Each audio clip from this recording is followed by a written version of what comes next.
सबके लिए सौभाग्य की बात है। और मुझे इस बात का आनंद है, जाने अनजाने पता नहीं हमारे अपने उज्जैन में कोई घटना हुई तो एक राजनीतिक घटना जरूर महाराज सिंधिया जी ने करी थी। बाबा है ना यहाँ मौजूद? क्या थी बाबा पॉलिटिकल घटना? कि कोई कारण से राजधानी ले जाना थी यहाँ से ग्वालियर। तो ग्वालियर राजधानी ले जाने में इच्छा तो नहीं थी, लेकिन महाराज जी चले गए, शांत हो गए। दौलतराव जी सिंधिया साहब के समय 1812 में राजधानी गई।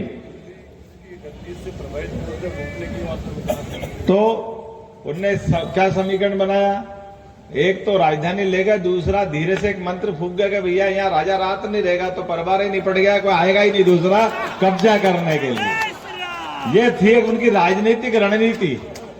अब राजनीतिक रणनीति के हिसाब से हमारे भी जाने अनजाने अपन भी कहते राजा रात नहीं देगा, राजा रात नहीं देगा। अरे राजा तो बाबा महाकाल है, हम तो सब बेटे हैं उनके, क्यों रात नहीं देंगे? बाबा महाकाल के बाल बच्चे हम हैं। अगर हम उनके बच्चे हैं तो, और अगर बाप को मारना है तो दुनिया की कौन सी ताकत महाकाल से बाहर है? क्या नगर निगम के बाहर नहीं रहेगी? ये कैसे हो सकता है? बाबा महाकाल नगर निगम तक ही रहेंगे? ये कौन सी बात? ब्रह्मांड में कहां कोई बच सकता है? बाबा महाकाल ने अगर टेढ़ी निगाह कर ली तो बाबा तो जन्म देने वाले हैं, आशीर्वाद देने वाले हैं। इसलिए बाबा ने कहा डरो मत, तुम्हारे उज्जैन में ही दे देता हूं तो झंझट ही खत्म। हाँ नहीं सुना काय का डर है यार? हमने कहा बाबा को ये लोगों का डर मिटाना है। अपन खुश है कि अपन लाए। उनने कहा लाए नहीं दादा, मैं तो तुमको दे रहा हूं। ये उदाहरण है, हम सबके लिए सौभाग्य की बात है। और मुझे इस बात का आनंद है, जाने अनजाने पता नहीं हमारे अपने उज्जैन में कोई घटना हुई तो एक राजनीतिक घटना जरूर महाराज सिंधिया जी ने करी थी। बाबा है ना यहाँ मौजूद? क्या थी बाबा पॉलिटिकल घटना? कि कोई कारण से राजधानी ले जाना थी यहाँ से ग्वालियर। तो ग्वालियर राजधानी ले जाने में इच्छा तो नहीं थी, लेकिन महाराज जी चले गए, शांत हो गए। दौलतराव जी सिंधिया साहब के समय 1812 में राजधानी गई।